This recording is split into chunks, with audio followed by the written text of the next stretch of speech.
This is a continuation of the logarithmic models tutorial, and I'm on slide number 6 in the question number 2 on the same page. What is the half-life of uranium-238? So what do you think is the half-life of uranium-238? So from the graph, if you see, it takes 4 billion years to decay half of its original quantity into half of its original quantity. So that means it's 4 billion years, okay? So 4 billion years, okay? So that's the answer. I'm not submitting anything because I don't want to show you what they have and as answers. You'll be able to see it, but you're going to upload your answers, okay? What will be the percentages of uranium-238 and lead 206 after 4 half-life and 5 half-life? Okay, now let me have a a kind of an arrangement. So I'm saying uranium 238 and lead 206. Okay, so now let me move them a little bit so I can have the half-life. So they have life. So half-life after 4 half-life and after 5 half-lives. Okay, what about the 4th half-life? At the 4th half-life, uranium will be half of this. What's half of 12.5? Half of 12.5.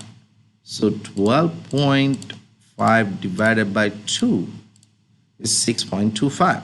And the lead will be the rest of that. So subtract 100. So it'll be 93.75. So 6.25, if I'm not wrong. So 4th one, 6.25, and this one would be 93.75. What about the 5th one? It will be half of 6.25 of the uranium-238. So let me clear everything. So 6.25 divided by 2, which is 3.125. So 3.125, right? The lead 206 will be rest of the quantity. So 100 minus 3.125. So it's going to be 96.875. So 96.875%. So this is what the answers for the question number 3. Use the internet to research why uranium-238 decays to lead-206. Then explain in one sentence why this is the case. Now, you see, I have opened a website and it's closed. Oh, yeah. Is this the one? No. Okay. I have researched on the internet by simply typing uranium 238 decays to lead 206. So that's what I did. So then okay, so if you go to this one, radioactiveeu.com, okay, it talks about a lot of radioactivity and then how elements decay into one another. Into another. Okay, so now you see uranium 238. It takes its half-life is 4 billion years, which means still 50% of uranium left in from the original quantity, and then it breaks into different other elements, and then finally it becomes a plum 206, which is lead. Okay, that's why the symbol for lead is Pb in the periodic table. If you studied chemistry, you would know. So the symbol, the symbol for the element lead is Pb, because it's also called plumum. Okay, so a plum. Okay, so that's because that is the stable element. Okay, uranium finally stops decaying after it becomes a lead 206. So that's the reason why the decaying stops. Okay, because it's a stable element. Right. So explain in one sentence why is this the case? Because lead 206 is the most stable state. Okay, so that should be the explanation for this. Okay, assuming that the half-life of uranium-238 is 4.2 billion years, what percentage of uranium-238 will remain after 2 billion years? Use the equation for half-life. AT equals A0, 1/2 T over H. So I want to take this to a smart notebook so I can freely write on it. Okay, so I'm going to put it here. So the question says, what percentage of uranium-238 will remain after 2.5 billion years? Remember, the half-life is 4 billion years, right? So here it is given 4.2 billion years. So it is the exact half-life, okay? So I'm going to say A0 initial, let's say 100%. So let's say 100%, okay? What about T, the time? Time is 2.5 billion years. Let's not write those billions of years, okay? Because we're going to put it as in the denominator as a fraction, so the billions of years will cancel out each other. So H equals the half-life, which is 4.2, right? And we want to find out the amount after some time, after T times. Okay, so AT equals A0 is 100, and 1/2, 1/2 represents the half-life, to the power T over H. What is T? 2.5 over, what is H? H is 4.2, okay? So we're going to do this in the calculator, that's it.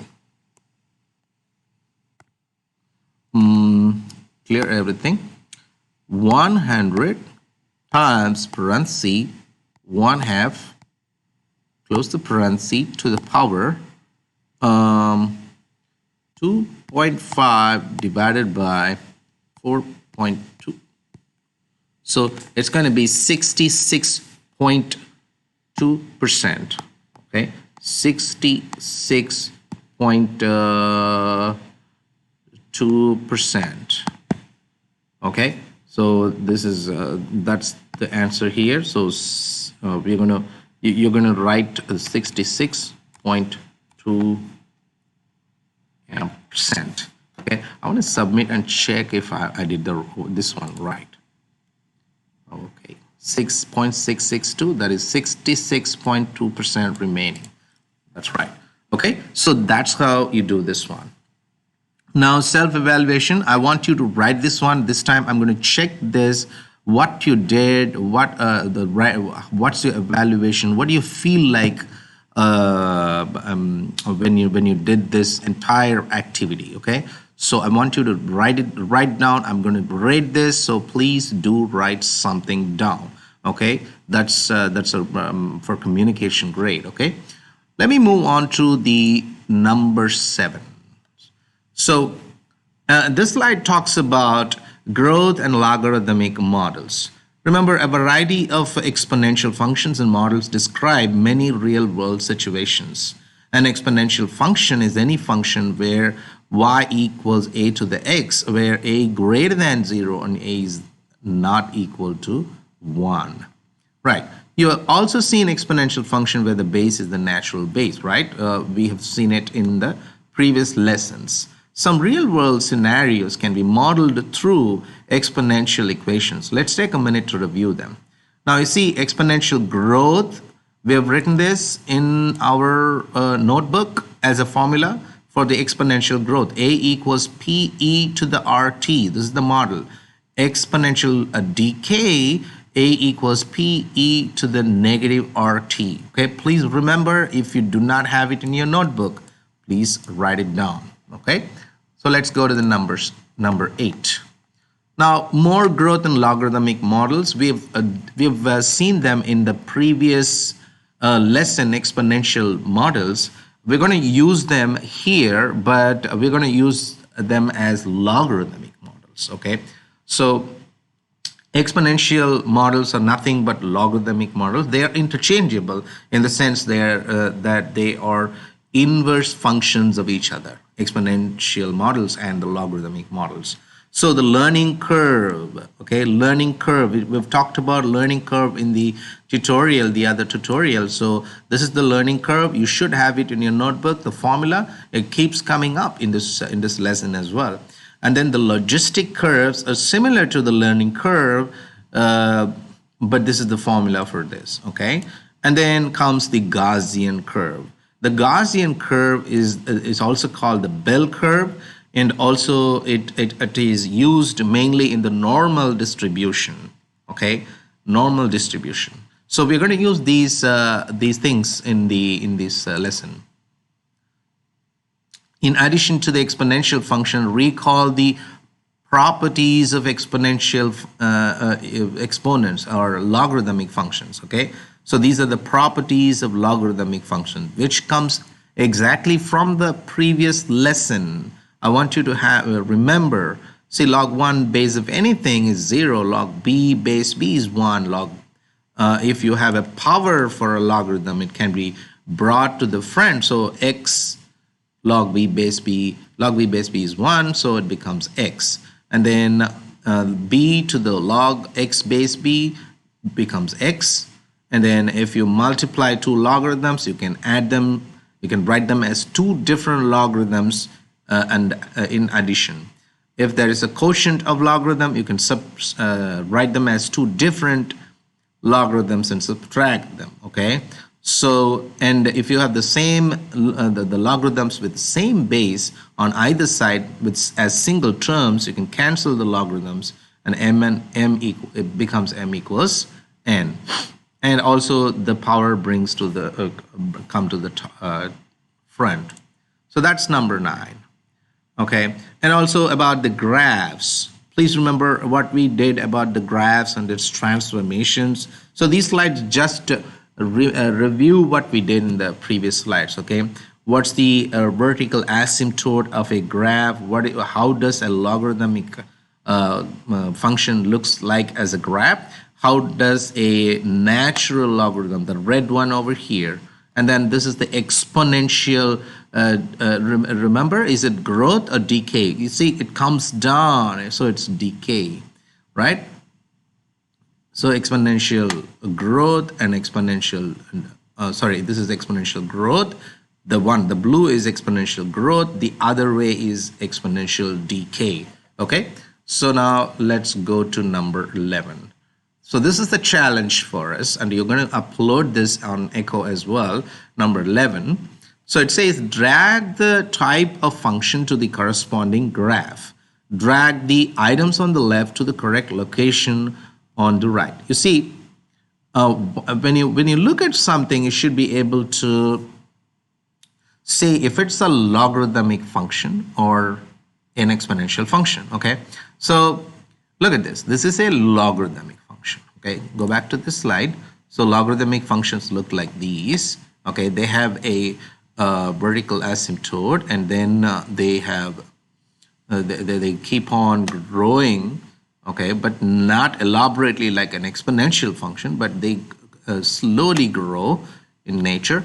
And then exponential function grow or decay rapidly. Okay, so this is growth and this one is decay.